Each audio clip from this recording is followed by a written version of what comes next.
যশোরে দুই যুবককে তুলে নিয়ে হত্যা ও মরদেহ গুমের অভিযোগে সাবেক এসপি আনিসুর রহমান, এসআই রফিকুল ইসলাম ও কাউন্সিলর গোলাম মোস্তফা সহ ১০ জনের বিরুদ্ধে মামলা দায়ের হয়েছে।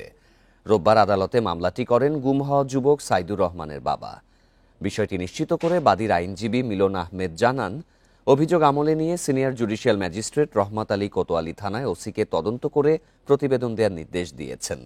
মামলায় অভিযোগ করা হয়, ২০১৭ সালের এপ্রিলে সাইদ ও তার বন্ধু শাওন যশোর পৌর পার্কে ঘুরতে যান।